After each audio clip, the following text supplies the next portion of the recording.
2월 마지막 주일입니다. 그리고 이제 화요일이면 3.1절이죠. 그래서 오늘은 3.1절에 대한 얘기를 좀 해볼까 합니다. 1919년 3월 1일 우리가 잘 알고 있는 3.1 만세 운동이 시작됩니다. 우리가 학교 다닐 때 이 3.1 만세 운동을 배우면서 여러 가지들을 이렇게 섞어서 배웠어요. 배경이 되는 이야기들을. 그 중에서 제일 기억에 남는 건 윌슨의 민족 자결주의에 영향을 받았다. 그 다음에 인도 간디의 비폭력 저항에 영향을 받은 운동이라고 그렇게 배웠던 기억이 나요. 우리 학교 다닐 당시만 해도 이 3.1 운동의 배경에 고종 황제의 죽음이 있다 하는 얘기는 그렇게 많이 하지들 않았어요. 이미 1919년이면 1910년에 합병이 되었고 9년이 지난 시점에서 이 시점에서는 조선은 왕가도 아니고 황제가 아니고 이씨 왕가라고 하는 우리가 흔히 말하는 이씨 조선이라고 부르는 형태, 이게 일본 애들이 만들어내는 용어죠. 이렇게 격화된 상태였어요. 그런데 이 상황에서 고종이 갑자기 커피를 마시다가 죽는 사건이 발생합니다. 공식적으로는 뇌일혈로 사망했다 이렇게 얘기하지만 사람들의 생각에는 황제가 독살되었다, 고종이 독살되었다라고 하는 생각이 팽배하게 돼요. 그러니까 이게 1919년 1월 21일에 고종이 죽었는데, 보통 이렇게 죽게 되면 발인까지 굉장히 오랜 시간이 걸려요. 왕가는 최장 5개월까지도 걸리는데 굉장히 빠른 시간 내에 장례가 치러집니다. 그러면서 백성들의 울분이 일어나게 되는 거죠. 그러니까 요새는 이렇게 3.1 운동의 시발점으로 고종 황제의 죽음을 보는 견해들이 많아졌는데, 우리 때만 해도 그 3.1 운동이 시작되는 이유를, 민족 자결주의를 외친 윌슨이나 혹은 인도의 간디의 비폭력, 여기에 초점을 맞춰 가르쳤다는 거예요. 이게 서구식 계몽주의, 식민교육의 잔재예요. 사실 한국에서 3.1 운동이 일어난 거는 민족 자결주의나 간디의 비폭력하고는 아무 상관도 없어요. 왜 상관이 없느냐면 1919년이라는 그 당시의 상황이, 만세를 불렀던 사람들은 윌슨이 누군지도 모르고 간디가 누군지도 몰라요. 그냥 훗날 그 유학 갔다 오고 혹은 서양 문명을 배운 그 먹물들이 자기네들이 마치 만세 운동을 주도한 것처럼 3.1 운동 김이독립 선언문을 읽었지만, 사실 김이독립 선언문도 그걸 읽었다고 해서 사람들이 많이 알 수 있는 게 아니에요. 지금처럼 TV가 생중계 주는 것도 아니고 온라인으로 인터넷으로 유튜브나 페북으로 급속도로 저는 그냥 자기네끼리 모여서 그냥 먹물들 먹지, 우리는 이렇다라고 소리를 지르고 도망갔어요. 다 이렇다 할 행동을 하지 않았단 말이에요. 그리고 가만히 다 막판엔 다 변절해보고 말아요. 당시로서는 지식인들이죠. 이 지식인들이 자기의 책임을 통감했다, 이거는 높이 살 일이지만 이 또한 3.1 운동의 만세 운동의 기반은 아닙니다. 결국은 고종의 죽음 자체로 술렁거리는 민심이 어디선가부터 시작된 만세 운동으로 벌써 이게 그냥 자발적으로 퍼져나간 거예요. 그래서 3.1 운동은 민초들이 그 심지에 눌려있는 울분을 자발적으로 터뜨린 사건이라고 보는 것이 저는 가장 타당한 견해라고 생각을 합니다. 근데 왜 비폭력 운동이냐? 비폭력 운동이 될 수밖에 없는 상황이에요. 1919년이라는 것이. 이미 한국은 조선이죠. 조선은 이미 동학난이라고 하는 엄청난 동학혁명의 후유증에 시달리고 있었던 시대예요. 일본 애들이 관여해서 이제 동학도들을 뿌리째 뽑았어요. 민초들을 그냥 저항 세력이라고 생각하는 것들은 철저하게 때려잡았단 말이죠. 이런 상황에서 농민들이 뭘 들겠어요? 들 수 있는 게 아무것도 없어요. 들어봐야 의미도 없고. 그러니까 자기네 마음속에 들어있는 울분을 그대로 표시하는 거죠. 만세를 불렀다는 거예요. 우리는 너희 외놈들의 식민지 사람들이 아니다. 이게 1919년 일입니다. 그러면 1929년, 39년, 45년. 일제가 36년인데 1919년까지만 해도 이렇게 민초들의 정신이 살아있었어요. 근데 이 민초들의 정신이 불과 25년 뒤 1945년 지나 해방이 된 이후에는 지금 보다시피 이렇게 상당히 많은 수의 친일적인 요소들을 가진 사람들이 많아졌다는 거예요. 그 이유가 뭐냐면 바로 우리한테 학교를 다닐 때 우리한테 이 3.1운동이 민족 자결주의니 비폭력이냐고 가르쳤던 그 먹물들한테 있는 거죠. 가장 먼저 변절한 자들입니다. 그리고 이 자들은 당연히 일본이 망할 거라고 생각하지 않았던 사람들이에요. 일본이 이렇게 빨리 미국한테 항복하고 두 손 들지 몰랐던 사람들이란 말이에요. 이 사람들은 이미 민초들이 여전히 우리가 조선 사람이다. 우리는 일본인이 아니고 우리는 조선인이다라는 생각을 민초들은 갖고 있었음에도 불구하고 얘들은 그런 건 별 의미가 없어. 민족이 무슨 의미가 있어, 이제 와서. 이제 와서 우리는 대동아 공영, 내선일체. 이제 일본이 세계의 중심이 되니까 우리도 일본에 붙어서 세계 중심이 되는 국민이 되어야 한다는 생각이 더 팽배했단 말이에요. 왜냐하면 배웠기 때문에.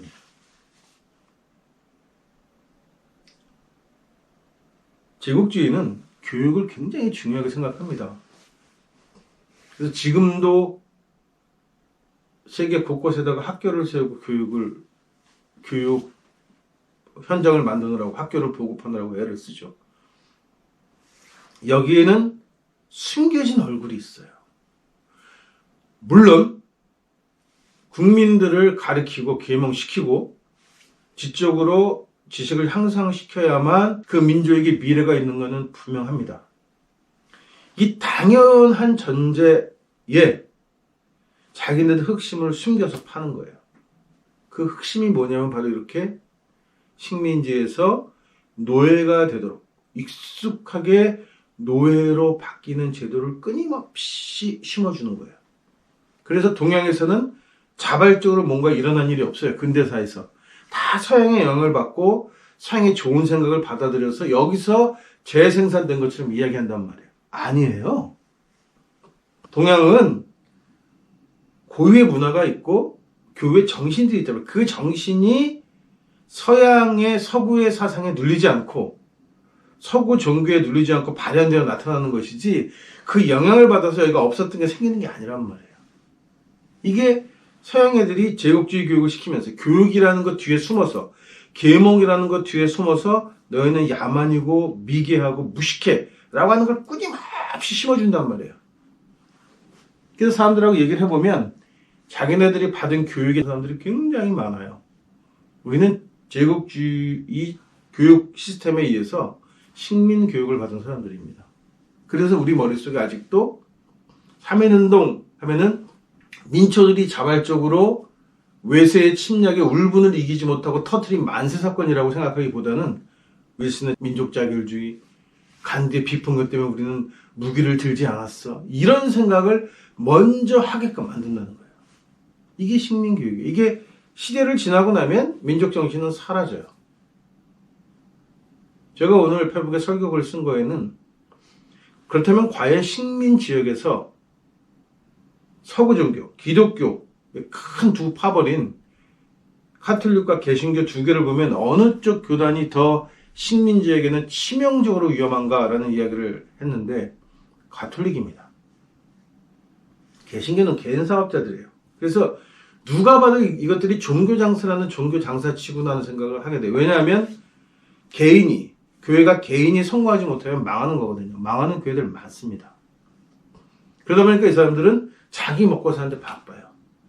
그러니까 종교에 조금 관심이 없거나 조금 생각 있는 사람 지켜보면 이 장사치들 이런 생각이 드니까 개신교는 쉽게 털어낼 수 있어요. 그리고 한국에 들어온 개신교, 우리나라만 볼게요. 한국에 들어온 개신교는 근본주의 신앙인, 미국 장로교 혹은 침례교 같이 문자적으로 성서를 믿는 근본주의 신학을 중심으로 하는 교단이 들어왔어요. 그래서 이 교단의 특징은 뭐냐면 가톨릭은 이단이에요. 너무나 많은 것들이 변질되었고 이 바울이 주장했던 기독교와는 거리가 멀다 해서 이미 자기네들은 이단이라고 생각하는 그런 또 그럴 수밖에 없는 이유가 이미 유럽에서는 이 둘이 지역을 놓고 어마어마하게 피 터지는 싸움을 했어요. 이건 같은 종교라고 볼 수 없을 만큼.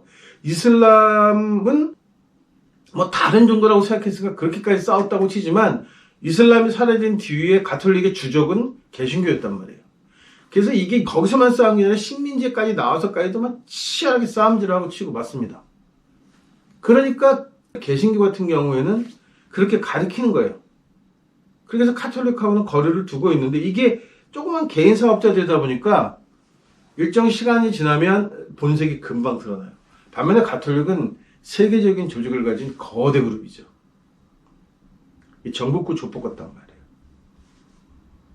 그래서 얘네들이 한번 들어가서 먼저 선점한 지역은 식민지가 대부분 다 가톨릭 국교가 됩니다.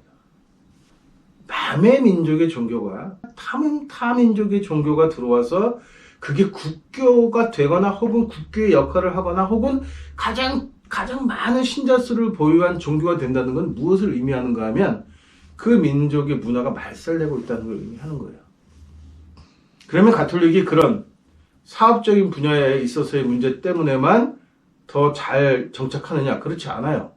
가톨릭 쓰고 있는 방법은 로마가 그 지역을 일대를 군사를 가지고 그 일대를 이민족들을 장악하고 침략해 나가서 영토를 넓히는 과정에서 썼던 방법을 동일하게 식민지에서 썼는데 그게 뭐냐면 그 민족, 그 지역의 문화와 종교를 말살시키지 못한다는 걸 알게 된 거죠. 그러니까 이걸 그냥 은근슬쩍 수용을 하면서 여기다가 시간을 두고 이 전통을 규현에 끌어들여서 무슨 행사도 하고 뭐 이렇게 우리 같은 경우는 은근슬쩍 제사도 허용하는 척하고 이렇게 하면서 뭔가 그 문화를 이해해주는 척하면서 궁극적으로는 이거를 마리아 신앙이나 혹은 수호성인 신앙, 성인 이렇게 묶어서 기독교 안으로 끌어들이고 결국은 전통 종교는 사라지게 만든다. 전교 문화는 사라져버리는 아주 치열하고도 간악한 수법을 쓰고 있단 말이에요. 겉으로는 천사 얼굴을 하고 있지만 실질적으로 그들이 원하는 건 그 지역에 있는 자체 민족의 문화와 종교는 완전히 말살시켜버리는 거예요. 그래서 이거를 그냥 말살시키지 못한 것들은 어쩔 수 없이 마리아 신앙이나 다른 신앙으로 변질시킨다는 말이죠. 제사 문제가 한국에서는 굉장히 뜨거운 이슈였습니다. 그래서 이 가톨릭은 제사를 허용한다는 부분에서 굉장히 유연한 종교인 것처럼 얘기를 했죠. 근데 재밌는 건 뭐냐 하면 개신교는 제사가 우상숭배라고 금지를 했어요. 그 제사와 관련돼서 어떤 벌어졌던 일들에 대해서는 여전히 한결같은 입장을 고수합니다. 우상숭배라는 거죠. 반면에 카톨릭은 제사를 허용을 했어요. 그러니까 그러니까 카톨릭 신자들은 그게 이거 우상숭배가 아닌가 봐 라고 생각하기가 쉽다는 거죠. 그런데 문제는 뭐냐 하면 조상의 위패를 불사르거나 제사를 거절하고 죽은 사람들을 순교자라고 해서 성인으로 추대했다는 거죠. 그게 실제로 이루어졌습니다. 그러니까 이건 이중적 구조를 가지고 있는 거예요.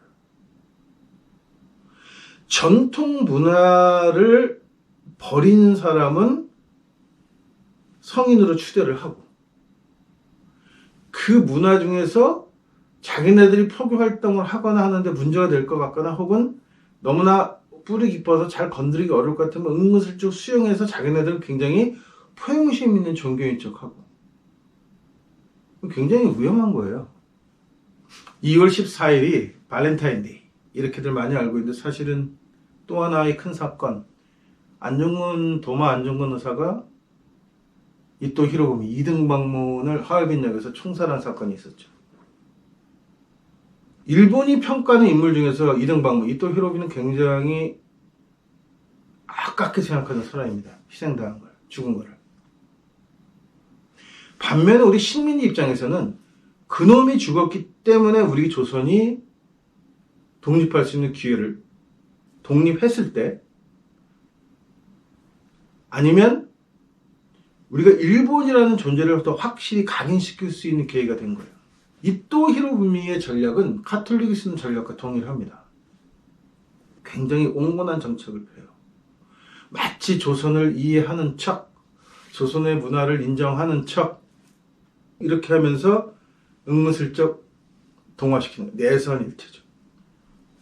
그래서 만일 안중근 의사가 이토 히로부미를 죽이지 않았다면 일본은 자기네들도 자체적으로 그렇게 평가를 해요. 일본이 미국과 싸우지 않았을 것이다. 그런 무모한 짓은 안 했을 거라는 거죠.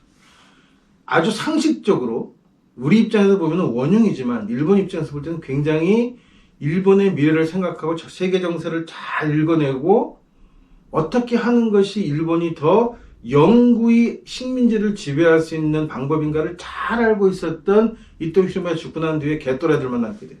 지금도 개또라들만 나왔죠. 그러니까 또라이 같은 짓을 했단 말이에요. 미국을 상대로 싸움질을 하고 돌격하고 뭐 이제를 하면서 결국 일본은 전쟁에 지게 되는 거예요. 만일 이토가 여전히 살아있었다면 그런 일은 벌어지지 않는 거죠. 지극히 카톨릭이 써왔던 방법으로 조선의 문화를 서서히 자기 거로 잠식시키면서 조선뿐만이 아니죠. 일대 식민지를. 결국은 일본이 무슨 이유에서인지 간에 식민지를 철수한다고 하더라도 여전히 그곳은 일본 문화가 주된 문화로 남게 되는 지역이 되는 거예요. 마치 식민지역에서 서방의 군사 세력이 철수했음에도 불구하고 가톨릭이라는 종교가 여전히 중심 종교로 남아있는 것과 똑같은 현상이 일어날 수 있었어요. 그거를 막아낸 게 안중근 의사입니다. 그래서 그냥 조선의 독립을 위해서 그냥 단지 한 사람을 쏘아 죽인 것이 아니라 정말 우리 민족으로 본다면 이것처럼 굉장히 중요한 사건은 없었던 거예요. 이 사건이 있었기 때문에 결국은 그 일본 애들은 자기 전형적인 그 쪽발이 근성을 그대로 드러낸 거고 그거를 말미암아서 일본이 철수하고 난 뒤에는 반일 감정이 물구트시기 일어난 거죠. 그러면서 걔네들이 무엇을 하려고 했던 것이 분명히 보이는 거예요. 그런데 문제는 카톨릭이라는 종교는 자기네들이 무엇을 하고 있는지 지금도 하고 있는데 그 하고 있는 것이 무엇인지가 안 보인다는 데 큰 문제가 있는 거예요. 타문화의 종교가 타민족의 종교가 주인 노릇을 하면 다른 지역에서 주인 노릇을 하면 그것이 식민지인 거예요.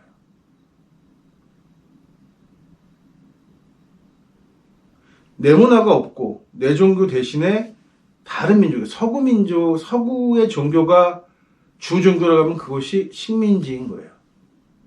그래서 가톨릭은 내내 불교, 그것도 다른 교단은 또 잘 상정은 안 하려고 해요.